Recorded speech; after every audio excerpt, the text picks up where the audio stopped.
pemirsa Bandung TV, Assalamualaikum warahmatullahi wabarakatuh. Senang sekali saya Krisanti hadir bersama Anda.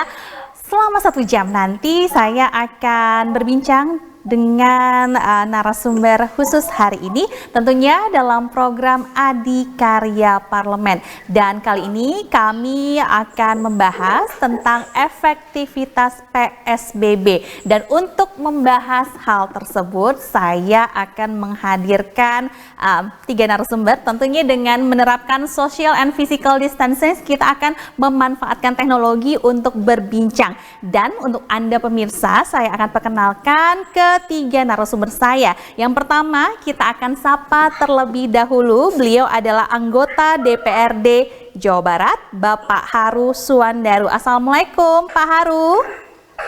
Waalaikumsalam warahmatullahi wabarakatuh. Santi, pemirsa Bandung TV. Iya, apa kabar Pak Haru? Saya alhamdulillah. Oke, sudah di rumah sejak kapan nih Pak? Wah, udah sebulan ya. Udah sebulan ya. Keluar sekali-kali aja, kalau diundang Pak Daud baru saya keluar. Oke, selain ada Pak Haru, saya juga memiliki narasumber yang lainnya, yaitu Rektor Universitas Al-Ghifari, Pak Didin Muhafidin. Assalamualaikum Pak Didin. Oke. Iya, dan selanjutnya kami akan menyapa Pak Daud Ahmad. Beliau adalah selaku sekretaris dan juga juru bicara Satgas COVID-19 Jawa Barat. Assalamualaikum Pak Daud. Waalaikumsalam, Neng Sinta, kumaha, mudah-mudahan sarehat. Halo Pak Didin. Alhamdulillah. Gimana Pak Daud kemarin mobilisasi untuk penerapan PSBB? Ya, kemarin mantau kemarin saya ikut Bunda gitu ya. Iya. Lumayan. Oke. Dan tambah bagus, optimis ya Pak. Bapak-bapak, nanti kita akan berbincang lebih dalam lagi mengenai efektivitas PSBB, tapi kita harus jeda sejenak dan pemirsa Anda harus bersama kami selama 1 jam ke depan dalam program Adikarya Parlemen.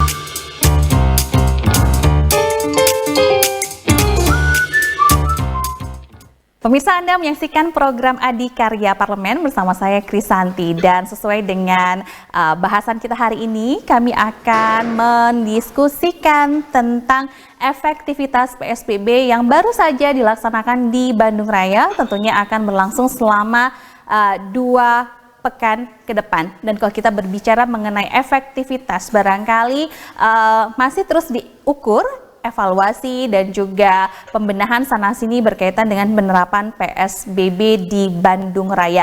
Kita akan coba berbincang dengan ketiga narasumber saya di hari ini berkaitan dengan PSBB yang ada di Bandung Raya, karena memang di hari pertama kita masih melihat kendala di lapangan berkaitan dengan sosialisasi dan juga penerapan aturan dalam PSBB di lingkungan masyarakat. Kita akan beralih ke narasumber saya. Saya akan coba tanyakan tanggapan beliau. Yang pertama barangkali dari pemerintah Provinsi Jawa Barat, Pak Daud Ahmad, ini efektivitas PSBB di Bandung Raya. Kemarin sudah cek sana sini berkaitan dengan pelaksanaannya. Sejauh ini bagaimana kondisi di lapangan Pak Daud? Terima kasih, Santi. Selamat dulu ke Pak Haru nih, baru jadi ketua PKS. Oke. Ini juga selamat pagi. Jadi dari pemantauan ya, kemarin kita mantau di 5 titik, ada di Colgate, kemudian juga ada di di Pasteur, kemudian di Kopo, di Colgate Tengah gitu kan, kemudian juga di lihat di Jatinangor ya, ada di Cibesi, di situ ada. Jadi kalau lihat dari pergerakan lalu lintas, kelihatannya memang cukup signifikan ya, menurut saya. Lalu lintas cukup signifikan turun. Kemudian dari protokol kesehatan ya, menyangkut warga masyarakat misalnya pakai masker, kemudian tidak berpersingan, kemudian yang di kendaraan itu masih ada beberapa yang tidak tahu gitu ya, masih ada yang berdua di mobil, kemudian dia duduk di depan, kan di belakang satu gitu ya. Jadi dari 50% dari kapasitas itu masih ditemukan. Nah, hanya satu barangkali yang kemarin Pak Gubernur mengatakan PSBB ini kan pada dasarnya adalah untuk mengurangi pergerakan orang. Ya, artinya ada pekerjaan-pekerjaan tertentu saja yang boleh. Instansi pemerintah, kemudian kalau di perusahaan kesehatan, strategis energi, keuangan dan sebagainya itu jelas tertuang dalam termin kesehatan gitu mengenai PSBB ini. Nah, ini yang belum atau agak sulit mendeteksi ini orang yang jalan keluar ini dia masuk kategori dari yang dikecualikan atau tidak. Iya. Misalnya orang keluar, hanya diperiksa kesehatan ini, protokol kesehatan. Oke, pakai masker ini udah lewat. Tapi nggak tahu nih orang ini mau bekerja di instansi yang dikecualikan atau dia mau jalan-jalan cari angin, kan itu nggak tahu. Iya. Nah, ini yang barangkali Bandung tuh kalau menurut Pak Gubernur itu kan harus jadi contoh. Kemarin menyampaikan ide ke para kepala daerah, artinya kepala daerah buat surat edaran. Jadi untuk semua perusahaan atau semua instansi yang memang dikecualikan dalam PSBB ini, termasuk juga ada industri-industri yang dikecualikan, supaya si lembaganya, si kepala kantornya lah, memberikan surat tangan kepada pegawainya. Nah, artinya itu bisa efektif. Bagi saya di checkpoint, Anda mau kemana? Oh, abdi bade damel Pak di industri naon, di industri mana suratnya? Adalah dia surat bos, oke, dia suruh jalan. Ya, nah nanti kalau misalnya ditemukan orang yang tidak bawa surat keterangan, atau misalnya dia tuh surat keterangannya bekerja di sebuah institusi yang memang tidak boleh menurut PSBB, itu diberi surat teguran gitu. Diberi surat teguran, ya, dan itu bisa, ini aparat kepolisian sebetulnya kemarin sudah ngobrol dengan Pak, bisa dicatat nanti pada saat ke depan dia SKCK ya, itu bisa tercatat. Ya, orang-orang yang bekerja. Kemudian kita tahu bahwa pasar ya yang menyediakan kebutuhan sehari-hari itu juga kan dibuka. Ya. Kalau pedagangnya bisa minta ke kepala pasar gitu. Ya. Kemudian yang belanjanya gimana? Menurut Pak Gubernur bisa. Ini kita mengaktifkan RT. Jadi saya nih warga RT 4 misalnya gitu kan di Kelurahan Cigadung. Ke RT dulu. RT minta keterangan nih, saya bisi air razia di jalan, saya mau ke pasar. Kan bisa seperti itu. Ya, punten menurut saya masyarakat juga kan artinya biasa ke pasar kudu unggal dinten, beren dan kudu harus minta izin ke RT. Masyarakat mikir aja nama ke pasar seminggu 2 kali aja, atau seminggu sekali aja.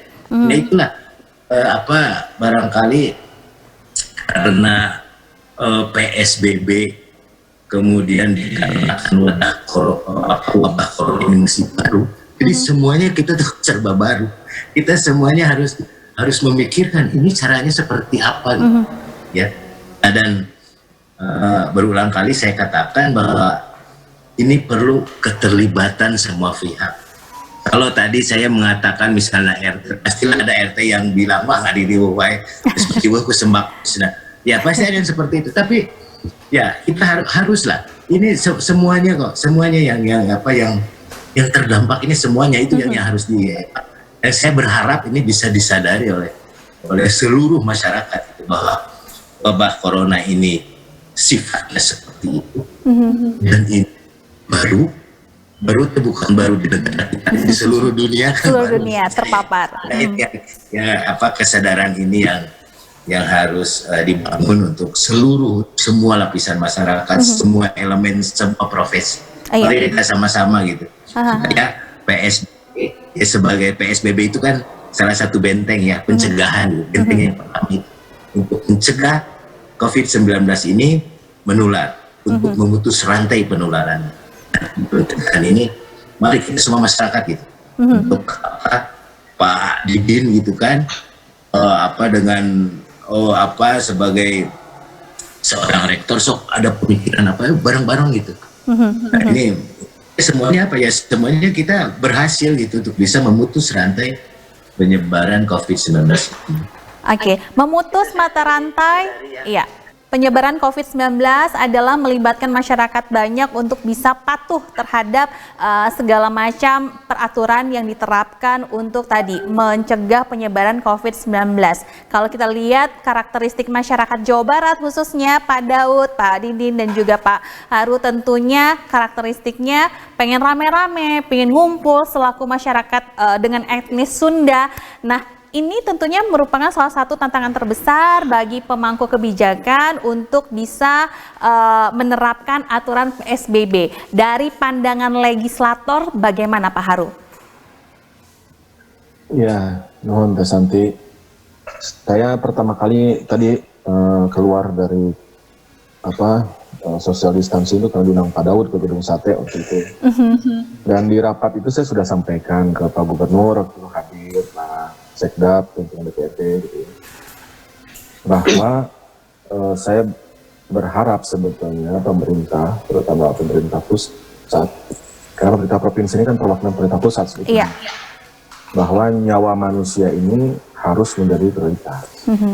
Jadi bahasanya kalau misalnya dihadap-hadapkan dengan masalah ekonomi, harusnya nyawa manusia itu nomor satu, ekonomi nomor dua. Karena kalau ekonomi terpuruk itu bisa kita bangun lagi, tapi kalau orang udah pada meninggal kan nggak bisa dipikirkan. Itu yang pertama yang saya sampaikan. Yang kedua, sampai hari ini COVID-19 ini belum ada vaksinnya, sehingga kita tidak pernah tahu ini mau selesainya kapan. Kan PSBB 14 hari. Iya. Itu orang kadang udah mikir kalau udah 14 hari ngerem itu berarti bebas. Udah sembuh, udah bebas. Hari ke-15-nya udah boleh jalan-jalan. Padahal kan tidak begitu ceritanya.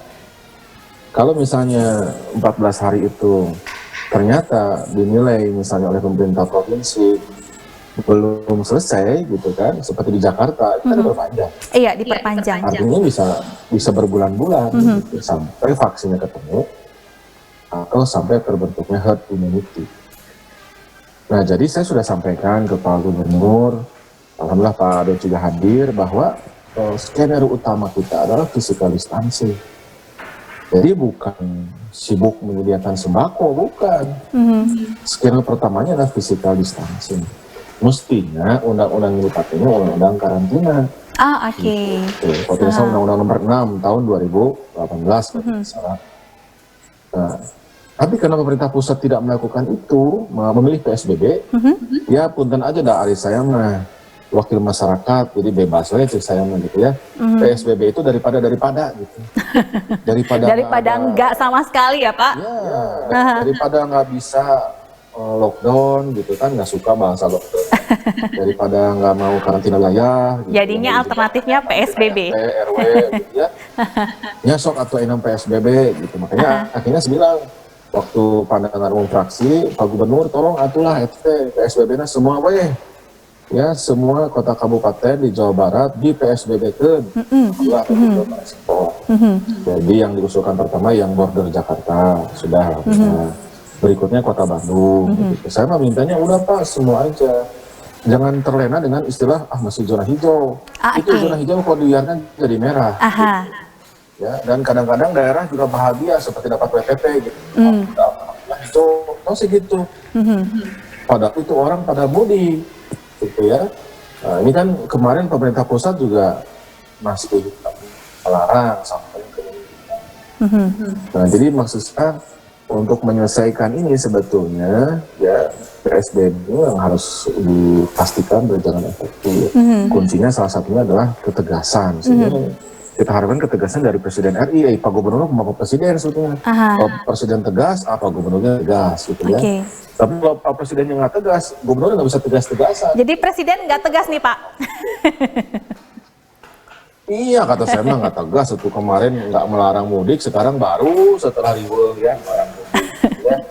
Nah, jadi menurut saya itu harus ada ketentuan dulu, kemudian tidak boleh hanya kata-kata, harus ditunjukkan dengan regulasi. Misalnya kemarin kredit ditunda pembayarannya, tapi kan kalau pidato aja mah kan nggak bisa. Iya, di lapangan masih saja berat untuk melakukan hal tersebut ya Pak?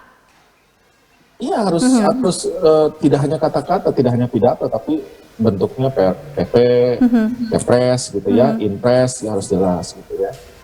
Kemudian, nah PSBB ini sekali lagi saya ke Pak Gubernur sampaikan, Pak tidak punya opsi kalau sosialisasi ini nggak harus berhasil. Cuma satu skenario-nya. Apa itu Pak? Agar social distancing atau PSBB ini harus berhasil. Gitu ya. Kemudian yang berikutnya adalah kesiapan negara untuk hadir dalam menyelesaikan masalah. Masalah misalnya kebutuhan bahan pokok dan lain-lain yang riweuh ya. Nantilah Pak Daud yang cerita gitu bagaimana riweuhnya gitu ya. Yang riweuh itu bukan Pemprov sebetulnya, bukan Pemkot ya, Pak RW sama Pak RT. Ya dibaudan sama tetangganya gitu yang jadi persoalan. Jadi saya kira itu, dan kalau di jalan saya setuju dengan Pak Daud tadi yang lalu lalang mungkin perlu ditanya surat tugasnya gitu, ya, supaya bukan dalam rangka bosan di rumah gitu ya, tapi memang dia harus keluar rumah, dia keluar rumah terpaksa.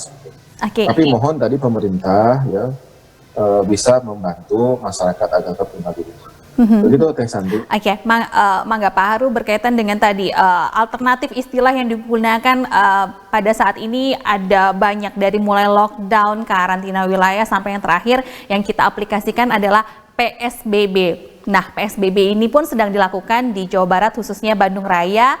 Sejauh ini masih perlu banyak adanya sosialisasi kepada masyarakat berkaitan dengan aturan-aturan.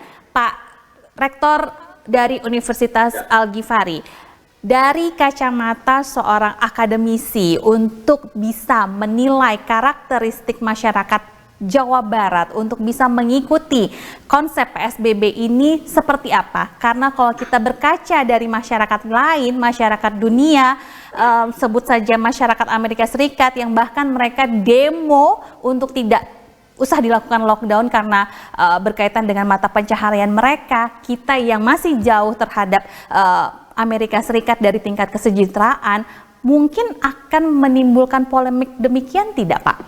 Baik, terima kasih Mbak Santi ya. Kalau dari kebetulan kan saya di sini sebagai pengamat kebijakan publik ya. Ini kan bagaimana implementasi dari Pergub 30 ya Pak Daud ya. 2020 ya. Dalam ilmu kebijakan publik ya, sesuatu bisa diimplementasikan atau bisa efektif minimal ada 4 hal Mas Andi. Ya, yang pertama Pak. Yang pertama itu adalah namanya komunikasi ya. Tadi yang disampaikan oleh Pak Haru itu ya. Ini dalam komunikasi ini sosialisasi ini harus betul-betul ya sampai ke bawah. Ya. Mana yang boleh, mana yang tidak boleh ya. Apa yang harus dilakukan. Pak Daud sebagai sekretaris mungkin bisa melalui radio, melalui koran, ya, mungkin melalui spanduk-spanduk, ya, biar masyarakat tahu, ya, khususnya di masyarakat Bandung Raya apa yang boleh dan apa yang tidak boleh. Dan yang kedua, yang kedua ini kan terkait dengan sumber daya, ya, sumber daya di sini adalah target group. Siapa sih target daripada pergub ini? Ya. Nah, kalau kita lihat kan ada yang terdampak langsung, ada yang tidak langsung, Mbak Santi. Ya, itu ya. Ya kalau yang terdampak langsung kan pasti ya orang-orang yang tadinya boleh berdagang tidak boleh berdagang, ya. Yang tadinya boleh usaha jadi tidak boleh usaha, itu ya. Nah di sini makanya kalau dalam kacamata kebijakan publik, ya, kebijakan yang sifatnya temporer ini ya, karena sifatnya ini adalah sangat darurat, ya. Itu harus metodenya pendekatannya kepada berbasis pada program, bukan pada anggaran. Ya. Artinya apa? Anggaran yang harus menyesuaikan program, ya. Bukan program yang menyesuaikan anggaran. Tuh ya. Terbalik ya Pak ya? Ya terbalik, ya, karena ini sifatnya darurat. Ya. Sifatnya darurat. Ya. Anggaran yang harus menyesuaikan program. Ya. Jadi programnya apa dulu disusun, ya. supaya ini betul efektif, baru anggarannya adakan, kita sesuaikan. Gitu, ya. Dan sebenarnya kalau kita bicara anggaran, bahasa sebenarnya sangat besar. Iya. Minimal ada 7 pintu nih, ya, Iya. untuk menanggulangi dampak dari PSBB ini. Ya. Pertama kan Tuan Pusat, yang mungkin Mbak Santi tahu ya. Yang kedua ada namanya PKH dulu, ya, Keluarga Harapan. Yang ketiga ada bantuan pangan non tunai, ya. Kemudian ada lagi bansos provinsi. Ini yang di Pergub itu benar bansos kabupaten kota. Nah ini, ya. Nah yang terpenting tadi ya, anggaran supaya betul-betul sampai ya ke target. Artinya pendataan ini pendataan sasarannya harus betul. Ya. Mohon maaf nanti satu orang mendapat tadi ya, dari provinsi dapat, kabupaten dapat, PKH dapat, bantuan pangan non tunai dapat, semua dapat. Sementara sebelahnya nggak dapat apa-apa. Nah ini ya, yang saya kira ini harus kita perhatikan betul ya. Oleh itu tadi dalam pendataan ini, pendataan yang terdampak, Mbak Santi ya, harus betul-betul melibatkan RT RW. Ya. Nah mohon maaf ya, selama ini kadang-kadang datanya kan dari PPS. Nah PPS dalam aplikasinya kurang melibatkan RT RW. Ya. Oke. Sehingga tadi ya, sebagian dapat, sebagian tidak. Nah ini yang justru nanti sesuai dengan tadi yang disampaikan oleh Pak Haru, yang ribet RT dan RW. Ya. Sampai surat pun ke RT RW ya Pak. Baik, Bapak-Bapak nanti kita akan sambung ya perbincangan kita. Kita harus jeda terlebih dahulu karena ada beberapa iklan yang harus singgah di program kita. Ya, pemirsa kami akan segera kembali sesaat lagi. Tetap bersama kami di Adikarya Parlemen.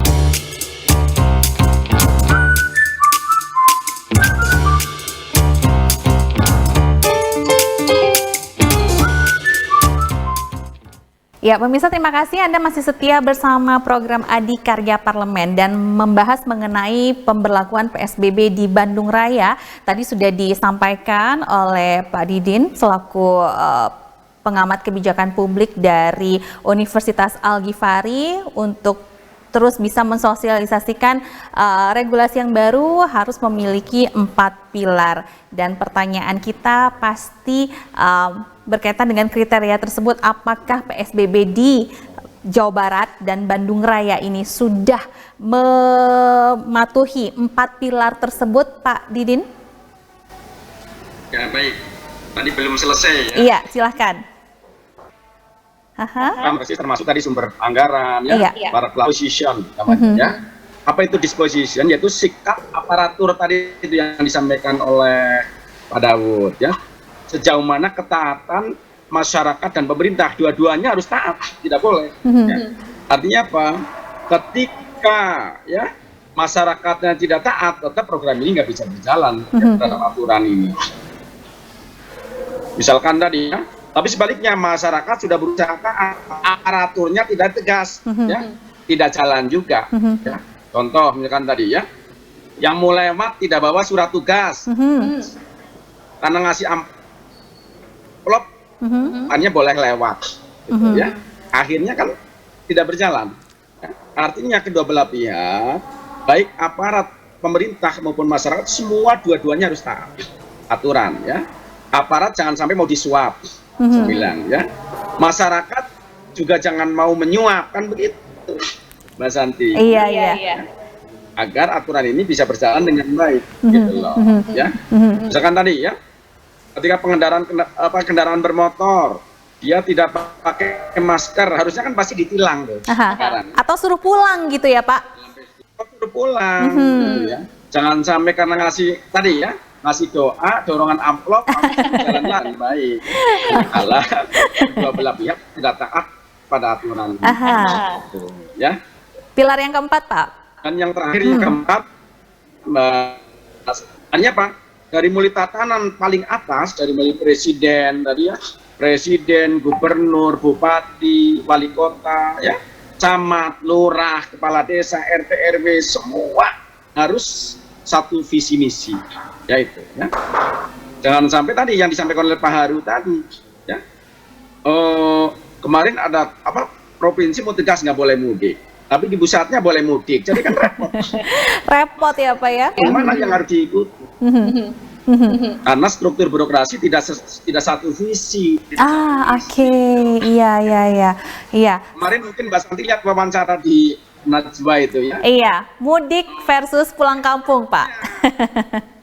Iya, ya kata Presiden, kalau pulang kampung boleh, apa bedanya mudik dengan pulang kampung? Ini lah Iya, berarti harus satu visi dan misi, ketegasan ya Pak ya? Tidak tegas, ya masyarakat akhirnya ikut tidak tegas, ya. Berani melanggar aturan gitu loh. Masyarakat Indonesia, apalagi masyarakat Jawa Barat, Mas, itu masyarakat paling gampang diatur, saya bilang. Seharusnya. Masyarakat Jawa Barat paling gampang diatur, asal ada keteladanan yang baik, ada contoh yang baik, ya, ada aturan yang tegas, itu gampang sekali diatur masyarakat Jawa Barat itu. Tapi begitu tadi ya, aturannya tidak tegas, ya, aturannya tidak jelas, mana yang harus diikuti, yaitu ya hanya masyarakat sendiri bingung sekarang mana yang harus diikuti. Pemerintah pusat, pemerintah provinsi, atau kabupaten kota. Nah ini ya, yang akhirnya menurut saya PSBB ini bisa tidak efektif, ya, manakala tidak cepat, ya, ada kebijakan yang sama, ya, visi yang sama antara pusat, provinsi, kabupaten dan kota gitu, Mas.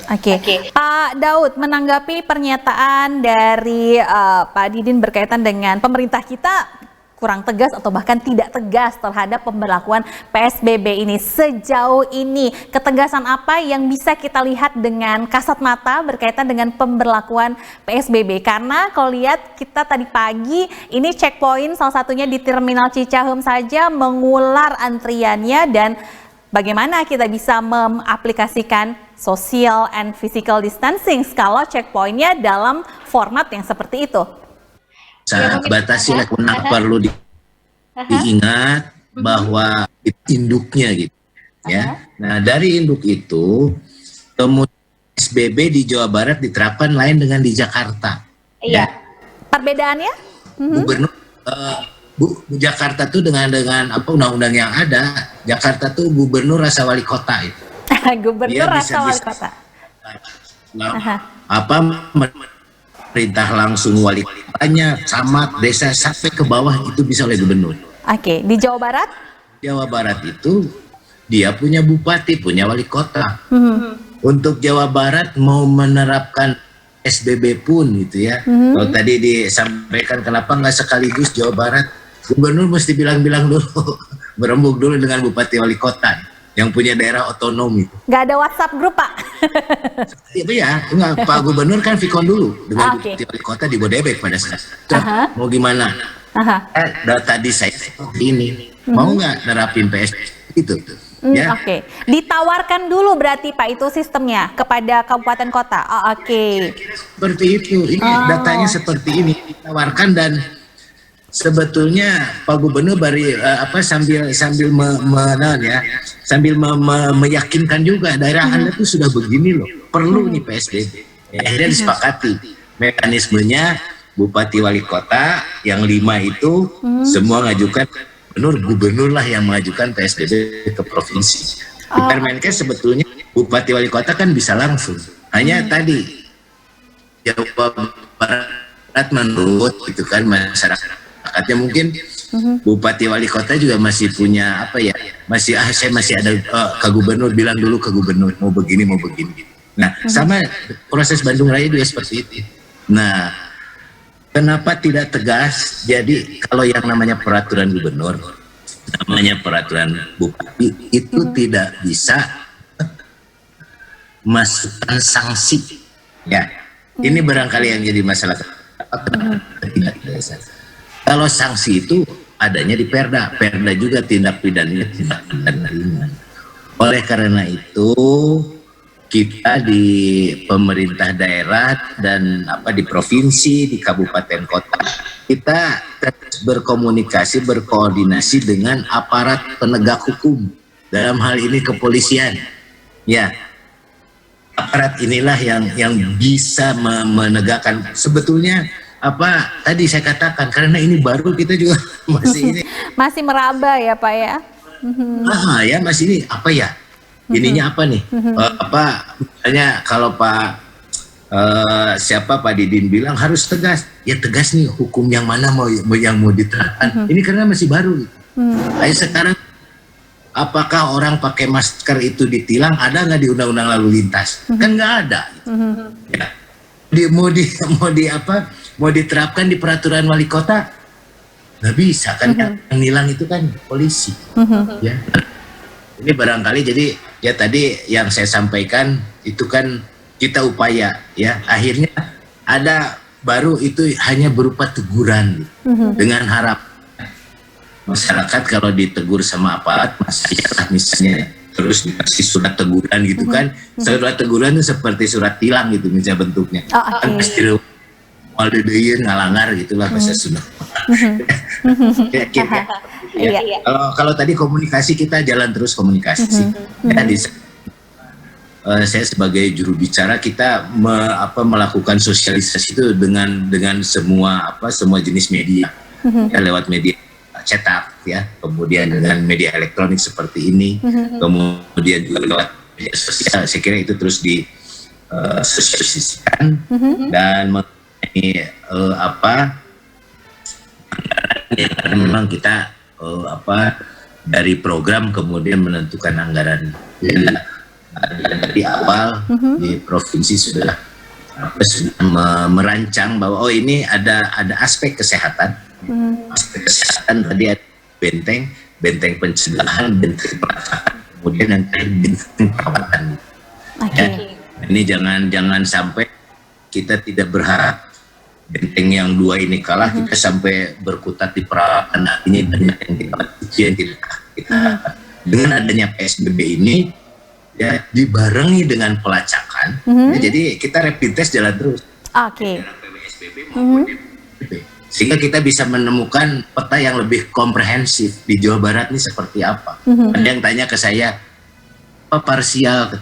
Enggak sekaligus Jawa Barat, ya itu tadi masalahnya menurut saya masalah otonomi. Kemudian kita lihat juga peta mana sih yang perlu, yang kira-kira yang prioritas. Dari awal memang di Jawa Barat tuh wilayah Bodebek, kemudian juga wilayah ini bisa disebut klaster yang memang banyak ini bisa menyebarkan keluar, makanya diterapkan yang paling pertama itu Bodebek, kemudian Bandung Raya. Mungkin ke depan juga akan ada daerah-daerah lain, kita lihat perkembangannya, misalnya ada yang tumbuh di sini tumbuh positif di ini tadi masih kita komunikasikan dan kita kaji. Kita coba tanyakan kepada legislator kita ya Pak Haru. Tadi dinyatakan bahwa pemerintah Provinsi Jawa Barat bahkan pusat dinyatakan tidak tegas dalam penanganan COVID-19 ini. Kemudian dari pihak pemerintah Provinsi Jawa Barat sudah menjawab bahwa mau tegas berbenturan dengan aturan-aturan yang ada. Nah, dari kacamata legislator, Pak Haru, berkaitan dengan bagaimana kita bisa memupuk ketegasan dari pihak pemerintah untuk bisa tadi memberlakukan segala macam anjuran, perintah dan juga regulasi dari pemerintah sehingga bisa mengatur masyarakat, karena pada dasarnya masyarakat Jawa Barat adalah masyarakat yang mudah diatur sebenarnya. Ya, saya setuju ya bahwa masyarakat Jawa Barat itu baik-baik gitu ya, cenderung penurut lah gitu ya. Makanya kemarin ketika Pilgub juga itu kampanyenya nggak dibatasi waktunya, soknya saongkekna gitu ya. Alhamdulillah aman gitu ya, nggak ada bakar-bakaran, nggak ada gitu. Jadi saya kira memang pada dasarnya masyarakat kita mengerti begitu ya tentang harus PSBB begitu. Saya kira yang keluar rumah tuh yang mungkin masih yang terlewat dia nggak tahu, atau misalnya dia terpaksa harus keluar rumah. Ya. Jadi kita juga nggak boleh a priori gitu ya. Saya kira penegakan hukum juga dalam konteks ini saya setuju tadi bentuknya peringatan ya, himbauan gitu. Karena kita harus pastikan dulu pemerintah sudah melaksanakan kewajibannya. Dalam undang-undang karantina itu kan masyarakat tinggal di rumah dan pemerintah menyediakan kebutuhan pokoknya kan gitu. Iya. Sekarang karena sudah ditetapkan sebagai bencana gitu ya, maka tugas pemerintah pusat, provinsi dan kota untuk memenuhi kebutuhan masyarakat ini.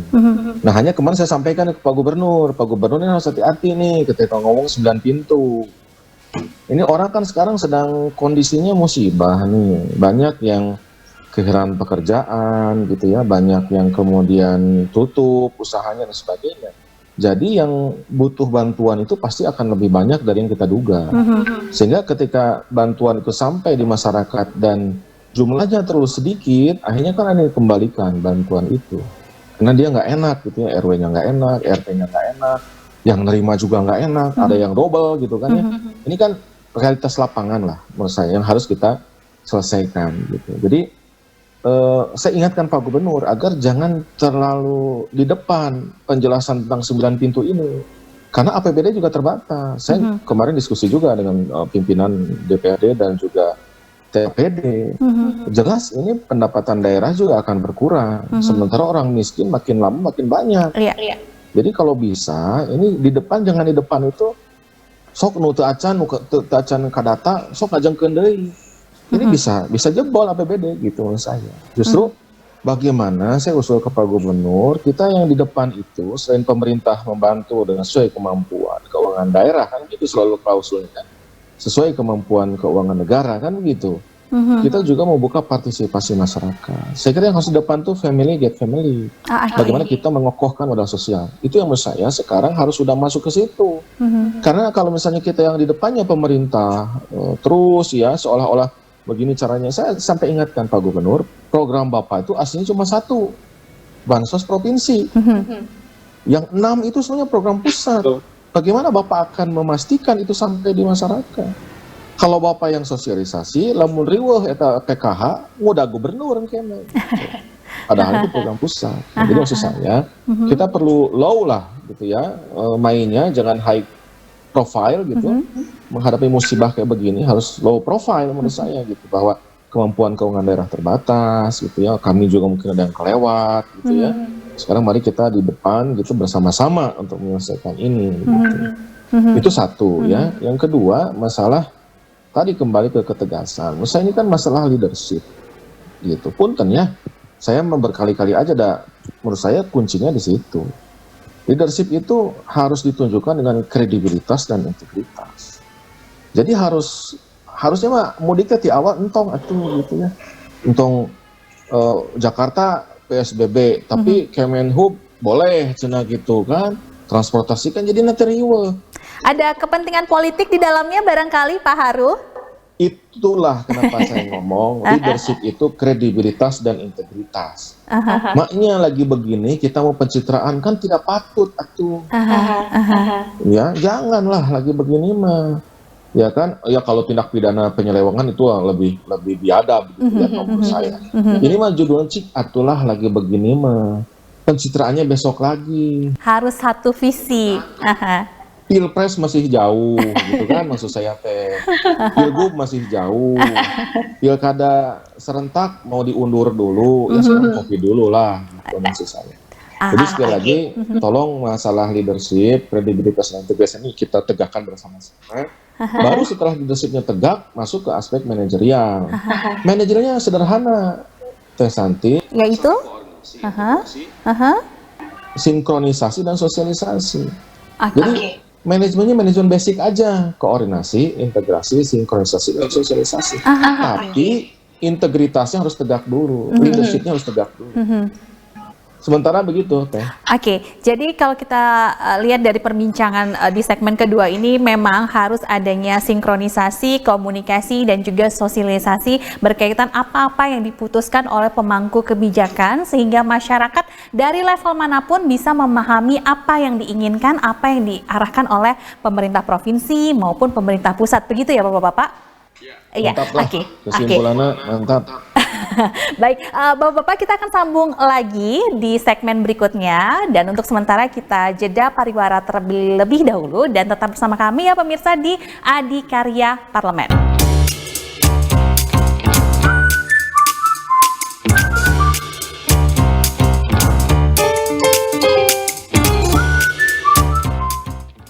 Pemirsa Badung TV, Anda menyaksikan program Adikarya Parlemen. Efektivitas PSBB di Bandung Raya dan juga Provinsi Jawa Barat terus dievaluasi dan dimaksimalkan demi mencegah penyebaran pandemi COVID-19. Dan banyak orang yang terdampak dari pandemi ini. Dibutuhkan adanya bantuan dari beragam pihak, diantaranya adalah bantuan yang kita tunggu-tunggu dari pemerintah, khususnya pemerintah Provinsi Jawa Barat. Kemarin sudah ada beberapa bantuan yang disalurkan oleh pemerintah Provinsi Jawa Barat ke masyarakat yang sudah terdata. Tapi ada satu kejadian yang mungkin kita bisa bilang ironis atau bahkan 2 jempol untuk tindakan yang sempat viral di media, yaitu penolakan bantuan dari Provinsi Jawa Barat di kawasan Kecamatan Bojong Loakaler, Kopo. Tanggapan tersebut tentunya menimbulkan tanda tanya karena beragam alasan diutarakan para netizen khususnya mengenai viralnya video tersebut. Kita akan coba tanyakan kepada Pak Daud Ahmad berkaitan dengan penyebaran bantuan yang ada di Provinsi Jawa Barat. Seperti apa mekanismenya, Pak?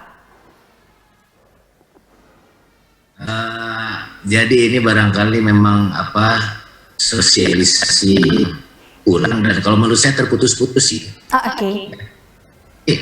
Awalnya Pak Gubernur dengan nanti ada PSBB dan sebagainya, pasti ada masyarakat yang terdampak dengan COVID-19 ini. Tanpa PSBB pun sudah banyak yang terdampak. Pekerja-pekerja yang yang penghasilannya itu harian, itu pasti terdampak. Karena itu muncullah gagasan dari Pak Gubernur untuk bisa membantu masyarakat yang terdampak ini dengan mengalokasikan sekian anggaran dari anggaran APBD. Kita sempat juga berdialog dengan BPD Pak Gubernur pada saat itu, maka di dalam pertemuan itu yang disetujuilah Pak Gubernur menetapkan kita 500.000 bantuannya. 500.000 itu terdiri dari tunai 150.000, kemudian non tunai artinya berupa bahan makanan itu senilai 350.000. Selanjutnya sebelum kita ke penyaluran, kita ke pendataan dulu. Jadi pendataan kita basicnya awalnya itu basic dari data terpadu kesejahteraan sosial, itu yang dimiliki oleh Kemensos. Ada ini bicara teknis, jadi kalau saya bicara ini di sini kayaknya kurang tepat ya, dan masyarakat tidak akan banyak yang mengerti itu. Ada apa yang disebut DTKS, kemudian ada DSI 1, 2, 3, 4. Atau cara untuk mendapatkan bantuan tersebut, Pak, sehingga sampai ke tangan masyarakat.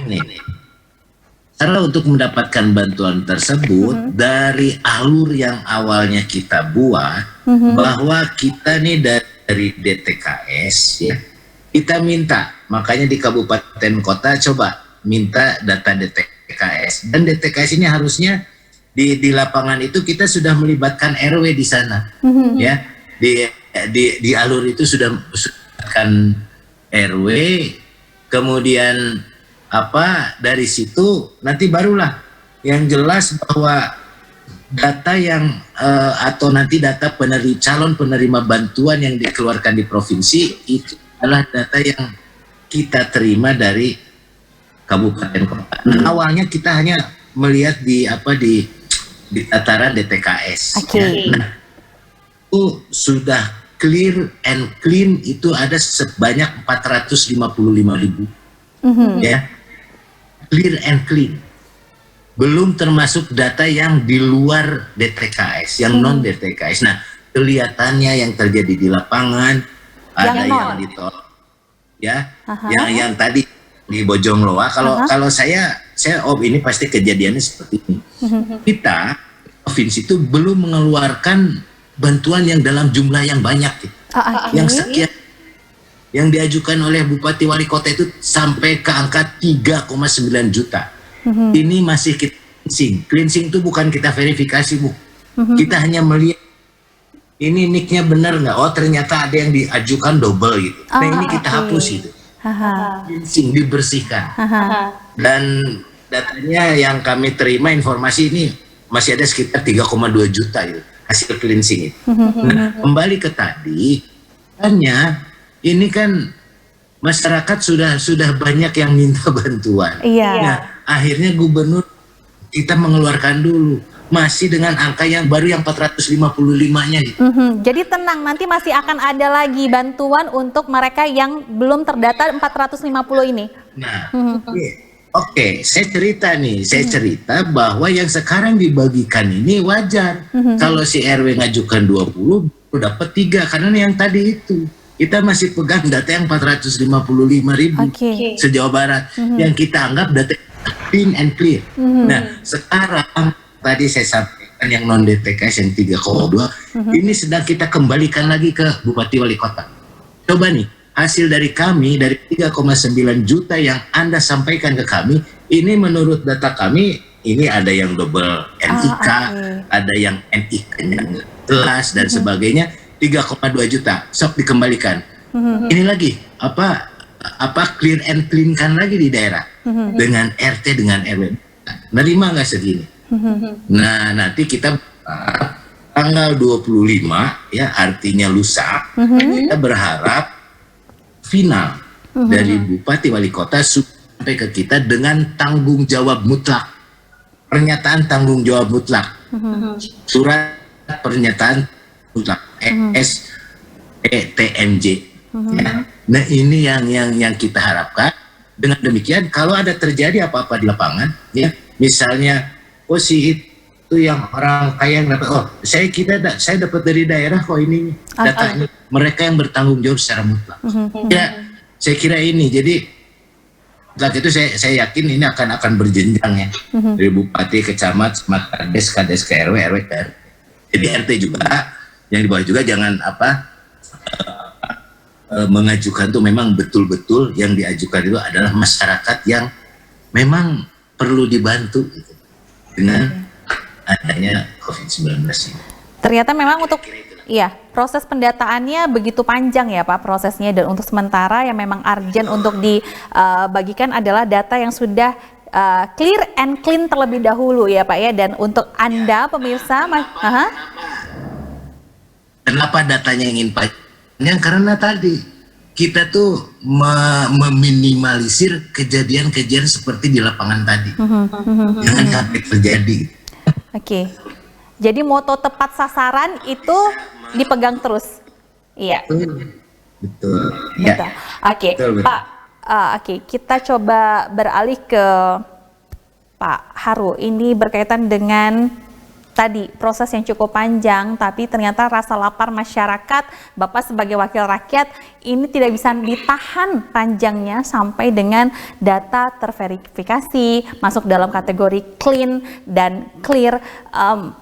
Pandangan wakil rakyat sendiri menghadapi proses untuk mendapatkan bantuan yang 150.000 cash, 350.000-nya berbentuk bahan pokok. Ada tidak perjuangan yang dilakukan oleh teman-teman legislator untuk membantu perut kami di luar sana?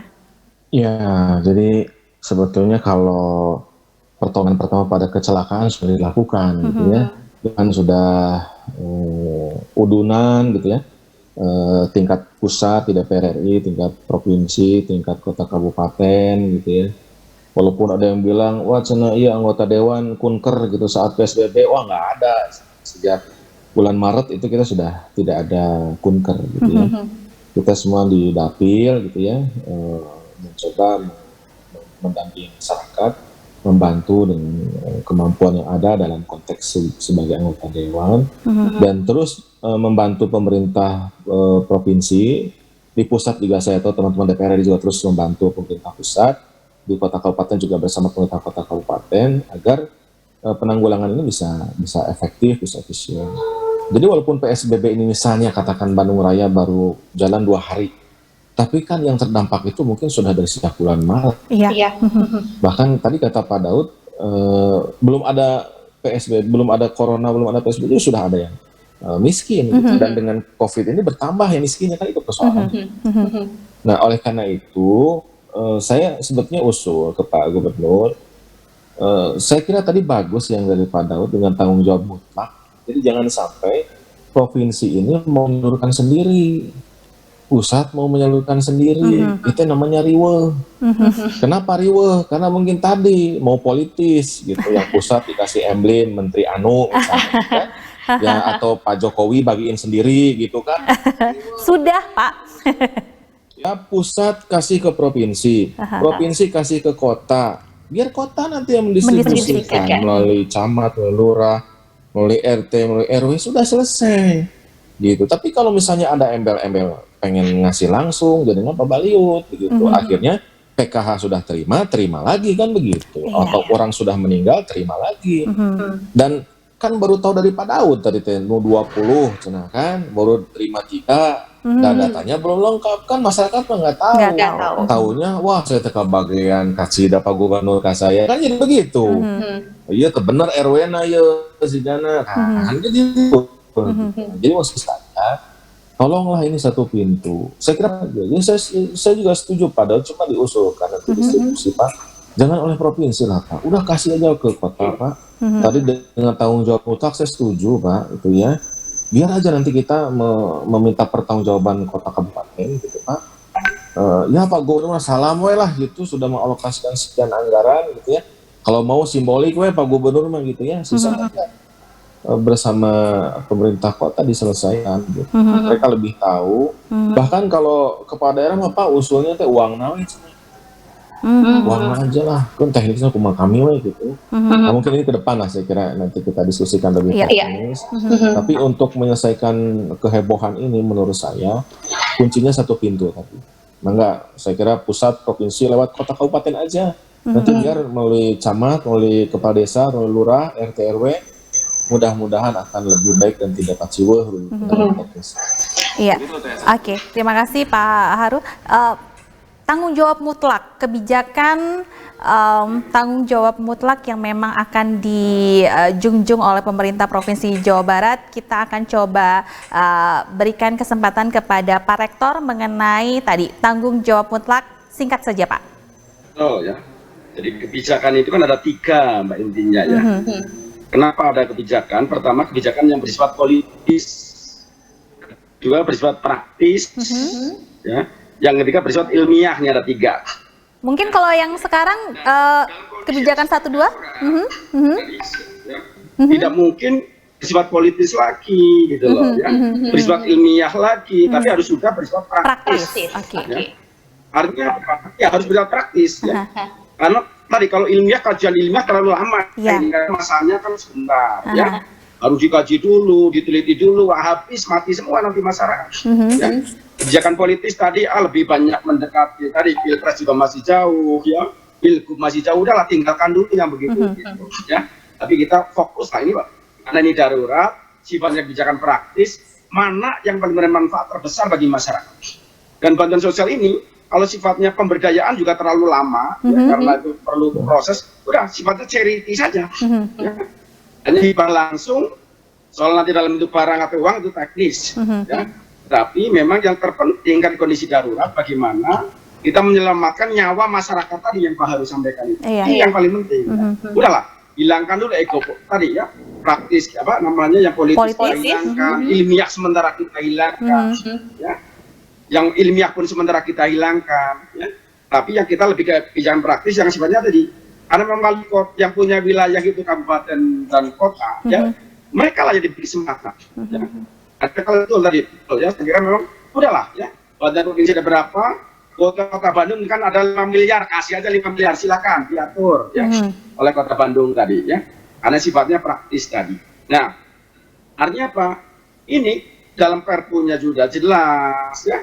Dalam undang-undang sudah semua jelas, ya. Dan tidak akan ada berdampak hukum karena sifatnya ini darurat, ya. Saya kira tidak ada alasan lagi pemerintah daerah takut untuk mendistribusikan ini. Tidak ada alasan lagi untuk pas. Ada dilindungi undang Mbak ini. Karena kebijakan sudah bersifat praktis tadi loh, ya. Kalau jabatan yang bersifat politis pasti di belakangnya efek hukum masuk, ya.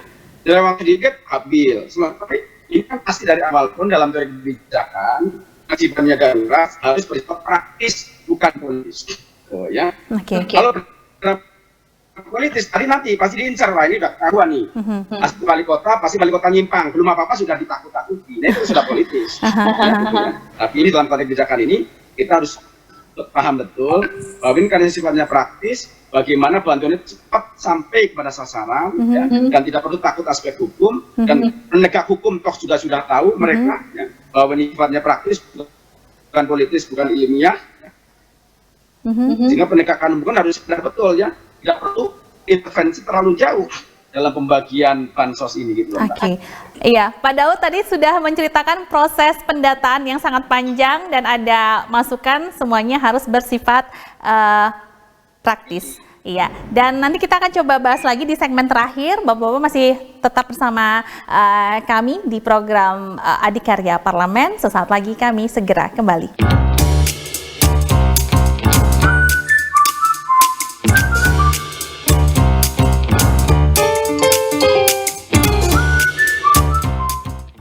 Semua kebijakan yang dibuat oleh pemerintah haruslah bersifat praktis. Dan bagaimana tanggapan dari pemerintah Provinsi Jawa Barat melalui Pak Daud Ahmad selaku juru bicara Satgas COVID-19 Jawa Barat? Pak Daud, mangga. Terima kasih, saya setuju Pak. Dalam keadaan darurat ini kita kebijakannya bersifat praktis. Ya, tapi kita juga tetap ingin akuntabilitas yang tinggi. Jangan sampai kalau Pak Punten dari Pak Didin menyampaikan bahwa aparat penegak hukum juga sudah tahu, betul, aparat penegak hukum sudah tahu. Nah, jangan sampai ada kejadian yang sudah terjadi juga, ada Pak kejadian flu burung, ada seorang menteri akhirnya yang flu burung sudah hilang, keadaan sudah normal tapi tetap seorang menteri hukum gitu kan. Saya tidak mau seperti itu. Dan pemerintah Provinsi Jawa Barat alhamdulillah kita juga menggandeng, ada tim supervisi, ada dari BPKP, dan dari Kejaksaan, kemudian ada dari Polda untuk berkaitan dengan hal-hal yang sifatnya tadi ya, untuk tingkat akuntabilitas. Itu untuk di tingkat akuntabilitas yang dilakukan oleh gugus tugas COVID-19 ini gitu. Jadi itu yang kita lakukan seperti itu. Saya praktis, saya setuju. Sangat setuju dalam keadaan darurat seperti ini. Bapak-bapak, sayang sekali kita waktu terus berjalan, dan satu pertanyaan terakhir saya untuk Anda semua adalah optimisme terhadap menaklukkan COVID-19 dengan cara salah satunya adalah PSBB. Optimisme dari Bapak-bapak sekalian seperti apa? Silahkan, barangkali dimulai dari Pak Rektor. Ya, saya kira sangat optimis ya.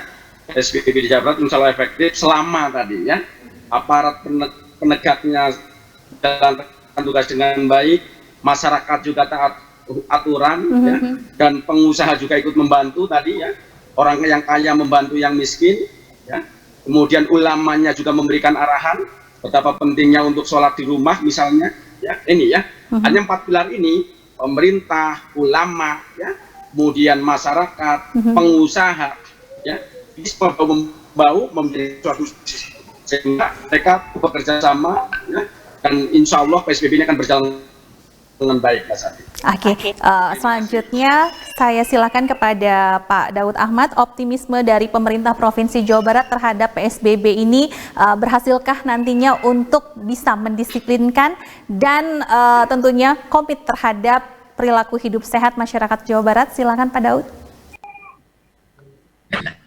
Sebetulnya tadi yang disampaikan oleh Pak Didin itu sudah semuanya, dan kita harus optimis ya. Kalau kita pesimis nanti kita tidak semangat bekerja.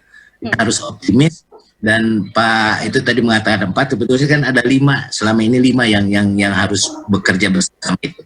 Ada A ya, ada akademisi, kemudian ada bisnis, kemudian ada community tadi para ulama dan sebagainya.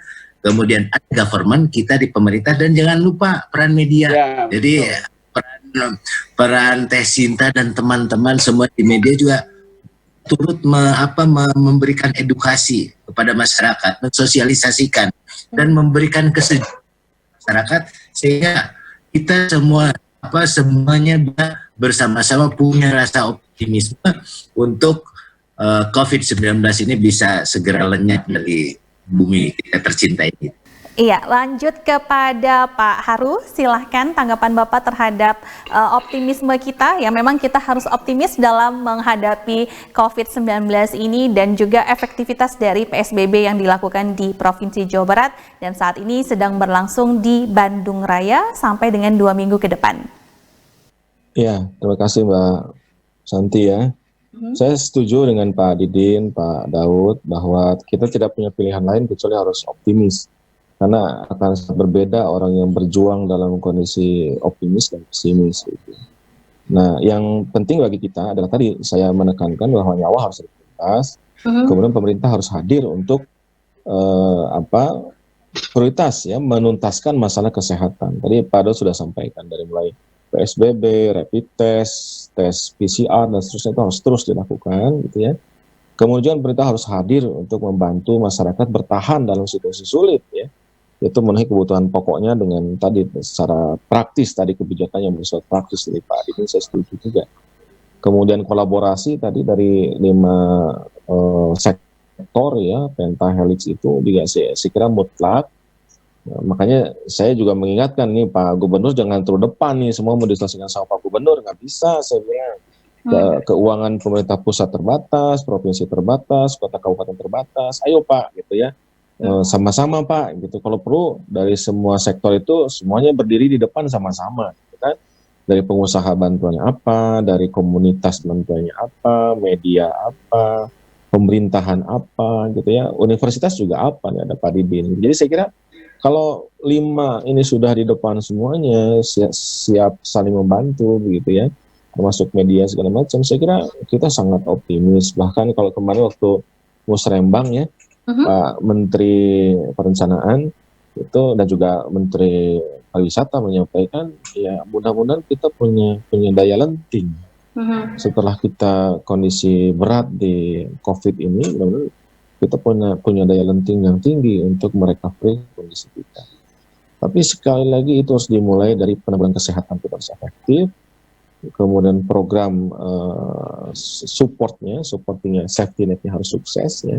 Termasuk pelaksanaan PSBB juga harus sukses supaya mudah-mudahan ini sebentar ya si COVID ini ya di Jawa Barat di Indonesia ini sebentar, nggak usah lama-lama, nah, sehingga nanti kita bisa segera rebound gitu. Itu harapannya Teh. Iya, Bapak-bapak terima kasih atas waktunya dan juga penjelasannya. Angin segar juga selalu kita berikan kepada masyarakat berkaitan dengan tingkat kesembuhan dari pasien COVID-19 ini terus bertambah ya Pak ya. Semoga ini merupakan salah satu informasi buat memberikan optimisme kepada masyarakat khususnya Provinsi Jawa Barat. Bapak-bapak selamat kembali bekerja. Terima kasih sudah bergabung bersama kami dan semoga PSBB dan juga pemberian bantuan di periode berikutnya ini berjalan dengan baik dan juga maksimal. Selamat siang, selamat menjalankan ibadah puasa Bapak-bapak, hatur nuhun. Assalamualaikum. Waalaikumsalam warahmatullahi wabarakatuh. Pak Didin. Pak Didin. Ya, pemirsa itu tadi perbincangan saya bersama ketiga narasumber saya di hari ini dalam program Adikarya Parlemen. Kebijakan praktis dan juga tanpa menutupi akuntabilitas tentunya merupakan salah satu kebijakan yang kita tunggu-tunggu selaku masyarakat dan semoga saja pandemi COVID-19 ini merupakan salah satu momen kita untuk lebih bersyukur lagi untuk bisa menjalani kehidupan yang akan datang. Saya Krisanti pamit, teruslah jaga kesehatan dan teruslah bantu pemerintah untuk bisa mencegah penyebaran COVID-19 dengan diam di rumah dan juga mengoptimalisasikan PSBB di lingkungan kita. Hatur nuhun, wassalamualaikum warahmatullahi wabarakatuh.